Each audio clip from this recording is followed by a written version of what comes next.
target those glutes. So this video today is going to be me talking about how you can use simple yet effective exercises to target your glute and your glute ham area, rather than the use of all the specialization techniques or the banded work or the isolation type exercises that you see a lot of people focusing on now. I'm not saying that these techniques are wrong or they're not effective, because I'm sure they are. It's not personally something that I've ever done to develop my glutes. I think in fact it makes glute training over complex for people, and I think it takes away the fundamental basics of compound exercises and firing your glutes as they should do when you train legs. So today I'm going to run through the exercises that I use in the gym when targeting my glute or my glute ham area, and also the thought processes that you should be going through when you perform the exercise.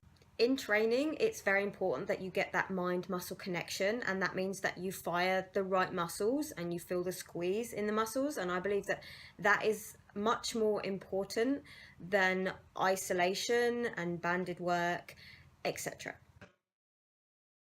So you'll notice that I have both lunges and squats in this workout, and the quads can predominantly take over in these exercises. So what you need to think about is when you reach the bottom of the movement, which should be at least parallel, if not slightly lower than parallel, when you reach the bottom of the movement, you need to focus on that mind-muscle connection to squeeze the glutes, to engage that glute if it's lunges, or both glutes if it is squatting, to enable the upwards action to occur. So if you struggle with this, what you can do with squats is you can take it to a box squat, which means that you're forced to sit on a box, and then from that position you have to engage the glutes to then stand up again. I know it's a lot easier said than done, but every single rep, if you think down, squeeze the glutes, down, squeeze the glutes. The same with the lunges. Every time you step forwards, you've got to push them hips forwards to bring you up.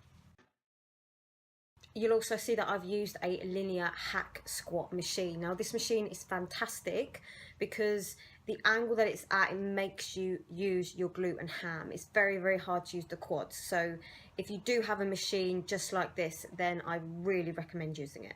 Single leg deadlifts, I'm sure people really hate them, but as much as they're very hard, they're also very effective. Now they do work more the hamstrings and the glute ham area rather than just the glutes, but if you can master these, then you're gonna really get kind of that stretch and that strength along the hamstring, and also it's really, really good for just being functional.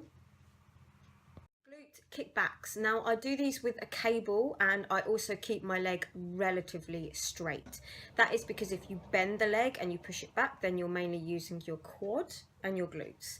If you keep the leg straighter and hinge at the hip, then you're going to more engage the hamstring glute and work on that glute ham tie-in.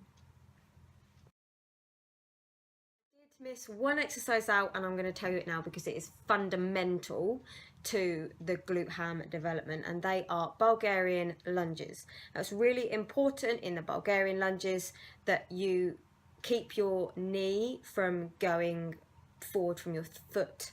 Sorry, I didn't explain that very well. If your knee goes over your foot, then you're going to be predominantly just working the bottom of the quad. Now what you need to do is shift your hips back so that you have that 90-degree angle, and that you keep them nice and low. You hover in the middle and you don't just hover at the top. Again, hovering at the top is going to hit the quad. You keep it nice and low and you're going to feel that burn in the glutes, that's for sure. What should happen is when you finish the exercise and you move that back leg off the bench, you should almost collapse. If that happens, then you've nailed it.